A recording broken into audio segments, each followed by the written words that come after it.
Bonjour à tous et bienvenue sur cette nouvelle vidéo intitulée Si la Bible est falsifiée, Allah n'est pas Dieu. Au travers de cette vidéo, je vais vous démontrer que si, comme les musulmans aiment à le dire, la Bible est falsifiée, la Bible est falsifiée, la Bible est falsifiée, si les musulmans disent vrai, eh bien, sans le savoir, ils sont en train de confirmer qu'Allah n'est pas Dieu et qu'Allah n'est qu'un menteur. Je m'adresse à vous, musulmans, qui croyez que le Coran vient de Dieu. Vous êtes censés vous baser principalement sur ce que le Coran dit. Donc, expliquez-moi, quand vous dites que la Bible est falsifiée, cela vient d'où? Trouvez-moi un seul verset dans le Coran qui dit que la Bible, que l'Évangile ou la Torah ont été falsifiés.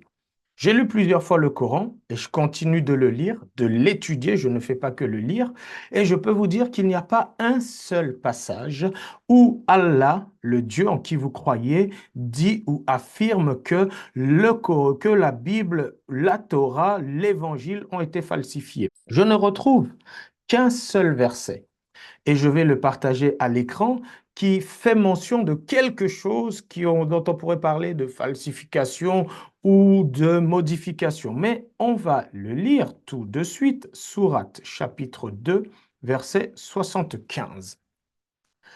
Eh bien, espérez-vous, musulmans, que de pareils gens, les Juifs, vous partageront la foi alors qu'un groupe d'entre eux, après avoir entendu et compris la parole de Dieu, la falsifièrent sciemment. De la sourate 1 à la 114, c'est le seul verset où il est fait mention d'une possible falsification de la parole de Dieu dans ce sourate-là. Déjà, si on regarde les différentes versions que je fais défiler sur l'écran, vous attendez, vous de leur part, qu'ils croient comme vous, alors que certains d'entre eux entendaient la parole de Dieu, puis la déforment en ayant d'elle pleine compréhension et délibérément. On va aller tout de suite même dans le tafsir pour voir ce que les exégètes, les théologiens de l'islam des premiers siècles ont dit au sujet de ce passage. Et je vous le rappelle que moi, je n'interprète pas le Coran, moi, je prends les interprétations, les explications de vos érudits, de vos savants. Et quand je dis vos érudits et vos savants, je ne parle pas de vos imams d'aujourd'hui. Les érudits et les exégètes du Coran, les tafsirs, ce sont les théologiens, les imams, les savants des premiers siècles de l'islam. Et là, c'est Ibn Kathir que je mets à l'écran. Donc, en vert, c'est le verset qu'on a lu. Espérez-vous donc que pareils gens croient avec vous alors qu'un groupe d'entre eux, le Coran dit bien un groupe d'entre eux, après avoir entendu et compris la parole de Dieu, la falsifièrent sciemment. Alors, lisons maintenant l'exégète d'Ibn Kathir, et c'est à peu près la même exégète, la même explication que font tous les autres savants. Dieu veut dire aux croyants, espérez-vous donc que de pareils gens croient avec vous, c'est-à-dire que les membres de ce groupe de juifs égarés. Donc déjà, encore une fois, ce verset pointe un groupe de juifs. Il ne pointe pas tous les juifs, il ne pointe ni de près ni de loin les chrétiens, donc juste un groupe de juifs égarés. Donc espérez-vous que les membres de ce groupe de juifs égarés obtempérèrent à vos enseignements. Après avoir entendu et compris la parole de Dieu, la falsifièrent sciemment. Donc maintenant, Ibn Kathir explique. Ainsi, la parole de Dieu, il fournissait délibérément une interprétation abusive et tendancieuse. Voilà l'explication. Ibn Kathir, et comme tous les autres érudits, explique de ce passage que un groupe de juifs, pas tous les juifs, après avoir entendu la parole, qu'est-ce qu'ils ont fait? Ils vont en faire une interprétation abusive et tendancieuse. Donc, ils n'ont pas modifié les textes, ils ont interprété, ils ont donné une explication qui était falsifiée, qui était tendancieuse, qui était abusive, alors qu'ils avaient une intelligence parfaite et une compréhension lucide. Ils enfreignaient sciemment un tel enseignement qu'ils interprétaient faussement, tout en se sachant dans l'erreur. Je lis donc la dernière partie que j'ai surbrillée. Ils détournent le mot de ses sens, et un groupe parmi eux écoutait la parole de Dieu, puis la déformait. Après avoir entendu et compris la parole de Dieu, la falsifièrent. Ici, il s'agit de la Torah, dont ils ont déformé le contenu. Donc là, vous le voyez clair.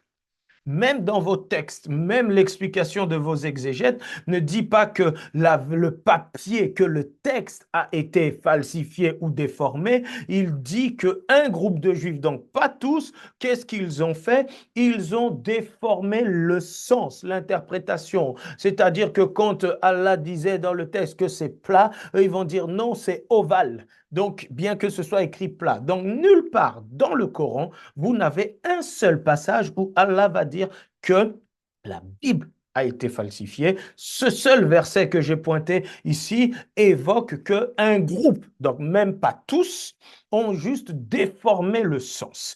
Et on parle de juifs. Nulle part, on parle de chrétiens.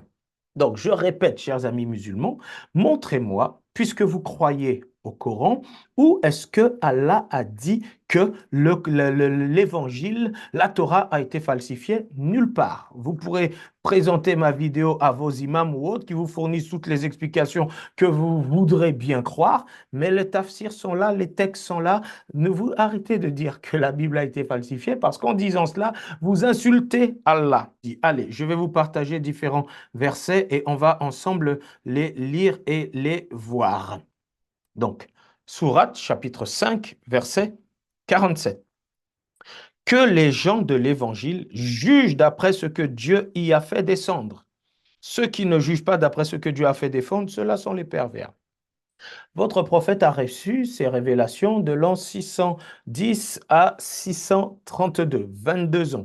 Donc, dans l'an 600 et quelques où il recevait ces révélations et où des Juifs doutaient de lui, où des chrétiens doutaient de lui, Allah va s'adresser au prophète en disant, écoute, va dire aux gens de l'évangile là qui doutent de toi qu'ils jugent eux-mêmes d'après ce que j'ai fait descendre dans l'évangile. Et ils verront que dans l'évangile, j'ai annoncé ta venue. On parlera de tout ça dans plein de vidéos. Mais si votre Allah savait que le texte était falsifié, que nulle part il le dit, comment est-ce qu'il aurait envoyé le prophète? Comment est-ce qu'il aurait dit au prophète de dire aux gens d'aller vérifier dans l'évangile toutes ces choses qui lui ont été rapportées? Donc vous voyez bien que si Allah est Dieu, si les textes étaient corrompus, il n'aurait pas envoyé Mohammed ou Dieu aux Juifs, aux chrétiens, d'aller vérifier là-dedans. Mais on va vérifier dans un autre texte où là, c'est encore Allah qui va aller plus loin parce que Mohammed lui-même avait des doutes. Et voici ce que Allah va lui dire. Sourate chapitre 10, verset 94. Allah parle à votre prophète. Et si tu es en doute sur ce que nous avons fait descendre sur toi, interroge alors ceux qui lisent le livre révélé avant toi. La vérité, certes, t'est venue de ton Seigneur, ne sois donc point de ceux qui doutent. Comment est-ce que votre Dieu, Allah, peut dire au prophète d'aller interroger les Juifs, les gens du livre, les gens vers qui les textes ont été révélés, si ces textes avaient été corrompus? On est en l'an 600 là, les amis. Ça veut dire que si vous vous dites que la parole, la Bible et la Torah et l'Évangile ont été corrompus, ils ont été corrompus après ces révélations, donc après l'an 600, ce qui est carrément impossiblement impossible d'un point de vue archéologique ou autre. Ça, on le montrera dans d'autres vidéos parce que les textes que nous avons sont beaucoup plus anciens de l'ère de l'islam, beaucoup plus anciens, des siècles avant. Donc au moment où votre prophète recevait ces révélations, tous les textes qui constituent une autre Bible, ils existaient déjà. Donc, il n'y a pas pu y avoir de corruption après. Or, au moment où votre prophète recevait ces révélations, ou même Allah lui disait que si tu as des doutes, va voir les gens avant toi, va voir ce qui j'ai conçu, j'ai fait descendre et interroge-les. Les amis, quand vous dites que la Bible est falsifiée, vous insultez Allah vous-même. Mais venons-en maintenant au thème de ma vidéo. Si la Bible est falsifiée, Allah n'est pas Dieu. Je vais vous inviter à lire avec moi Sourate 6, verset 34. Voici ce que dit ce texte. Certes, des messagers avant toi ont été traités de menteurs. Ils endurèrent alors avec constance d'être traités de menteurs et d'être persécutés, jusqu'à ce que notre secours leur vînt. Et nul ne peut changer les paroles de Dieu. Il t'est déjà parvenu une partie de l'histoire des envoyés. Nul ne peut changer les paroles de Dieu. Allah dit, nul ne peut changer les paroles d'Allah. Nul ne peut changer les paroles d'Allah. Je vous pose donc une question très simple. La Torah, c'est une parole d'Allah ou une parole des hommes? L'évangile, c'est une parole d'Allah ou une parole des hommes? Je repose ma question. La Torah, elle vient de Dieu ou elle vient des hommes? L'évangile vient de Dieu ou vient des hommes? Paf! Allah dit que personne ne peut changer ses paroles. Donc, si nous regardons ensemble, je vais vous montrer la sourate, chapitre 5, verset 44. Allah dit, nous avons fait descendre, nous, Allah, nous avons fait descendre la Torah dans laquelle il y a guide et lumière. Mais c'est sur sa base que les prophètes qui se sont soumis à Dieu ainsi que les rabbins et docteurs jugent les affaires des Juifs, car on leur a confié la garde du livre de Dieu et ils en sont les témoins. Wouh! Allah dit que c'est lui qui a fait descendre la Torah et qu'il a même confié la garde du livre de Dieu et ils en sont les témoins. Les amis, la Torah, d'après votre Coran, d'après Allah, vient 100% de Dieu. C'est la parole de Dieu. Et Dieu a dit, nul ne peut changer mes paroles. Numéro 1. On va voir maintenant la sourate 5, toujours 46. Et nous avons envoyé après eux Jésus, fils de Marie, pour confirmer ce qu'il y avait dans la Torah avant lui. Et nous lui avons donné l'évangile, où il y a guide et lumière pour confirmer ce qu'il y avait dans la Torah avant lui, et un guide et une exhortation pour les pieux. Les amis, Allah dit qu'il a donné l'évangile.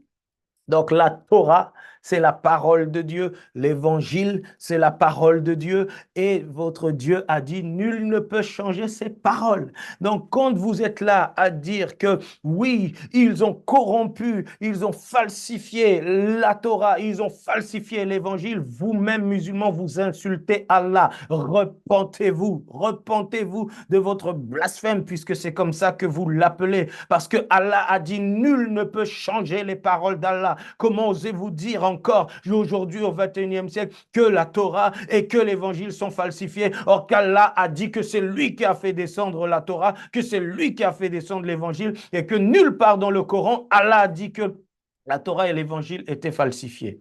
Repentez-vous, hein, sinon vous encourez la colère d'Allah. Chers amis musulmans, si Allah est le vrai Dieu, comment a-t-il été incapable de protéger la Torah, l'évangile, de les avoir laissés être falsifiés? Et puis aujourd'hui, vous, on vous dit que le Coran, il l'a préservé du début à la fin, or que ce n'est pas le cas. Non, ce n'est pas le cas. Je vous présenterai un certain nombre de vidéos, d'éléments qui le montrent, mais dès les premiers siècles de l'islam, il y a toujours eu plusieurs versions arabes du Coran. Il y a toujours eu plusieurs vulgates du Coran. C'est votre troisième calife, Othman, qui a demandé qu'il soit rassemblé tous les feuillets du Coran et tout ça après la mort du prophète, quelques années après, et il a brûlé toutes les versions dissidentes à la sienne. C'est lui qui a dit, c'est le Coran selon Othman. Il n'était même pas prophète, puisque votre dernier prophète, c'était Mohammed. Donc, comment est-ce qu'il pouvait savoir que c'était ça, ça, ça, ça, ça? Je ferai des vidéos spécifiques par rapport à tout cela. Mais ce qui est certain, si la Bible a été falsifiée, si l'évangile a été falsifié, Allah n'est pas Dieu, parce qu'il a dit que nul ne peut changer ses paroles. Mais même si cela n'a pas été falsifié, Allah n'est pas Dieu quand même, parce qu'il dit dans le Coran des choses qui sont complètement contraires à l'évangile, contraires à la Torah, et je vous le montrerai dans d'autres passages. Le problème, comme je l'ai dit dans la précédente vidéo, c'est que vous ne lisez pas le Coran vous-même, les musulmans. Vous n'avez même pas les tafsirs chez vous. C'est tellement volumineux, il y en a des tas ou autres. Vous vous en remettez à vos savants, vos imams qui vont vous dire deux, trois choses. Ça y est, comme vous, de toute façon, tout ce qu'on va vous dire sur le Coran qui est beau, qui sur le prophète qui est beau, qui est joli, vous allez dire oui et amen à tout. Il n'y en a pas un qui va aller vérifier. Et c'est ça qui est dommage à l'ère du numérique où nous sommes, allez taper seulement les choses. Osez, si vous croyez dans la vérité, osez, parce que vous ne devez pas avoir peur de la vérité, de ce que vous découvrirez. Osez et allez vérifier vous-même les informations et vous verrez. Si à la fin, vous êtes convaincu que c'est Allah qui est Dieu, ben restez dans votre croyance, tout va bien pour vous. Mais si vous vous rendez compte que ce n'est pas le cas, malheureusement, dans l'islam, vous y entrez facilement, les bras ouverts, et vous n'en sortez pas facilement. Dans les pays où c'est la charia, vous serez tué pour apostasie. Et même si ce n'est pas dans les pays où c'est la charia, vos familles vous rejetteront. Vous le savez. Et c'est ça la triste réalité de cette religion de vérité, d'amour et de paix. On vous accueille les bras ouverts, mais pour en sortir, là, c'est soit les pieds en avant et vous serez sous terre, soit vous serez rejeté ou autre. Il n'en sera jamais ainsi du christianisme. Il n'en sera jamais ainsi de l'évangile où l'amour de Dieu s'est répandu, où Dieu a manifesté son amour envers les hommes en venant lui-même au travers de Jésus-Christ se sacrifier pour l'humanité. La vérité sur l'islam est en train d'être dévoilée à tous les niveaux. On vous a trompé. Chers amis musulmans, moi je vous aime. Mon Dieu vous aime. Nous vous aimons. Je n'ai jamais été musulman, mais je suis issu d'une famille où du côté de mon père, majorité des gens sont musulmans. J'ai même un oncle direct qui est imam dans mon pays d'origine là-bas. Mais je veux que vous accédiez à la vérité et que vous soyez sauvés. Cette vérité, c'est Jésus-Christ. Il est le chemin, la vérité et la vie. Même si ce que je vous dis vous horripile, vous agace, même si vous le rejetez, même si vous m'insultez, même si vous me menacez, Dieu vous aime. Prenez le temps quand même d'aller vérifier toutes ces informations avant de pouvoir balancer des paroles méchantes sans fondement.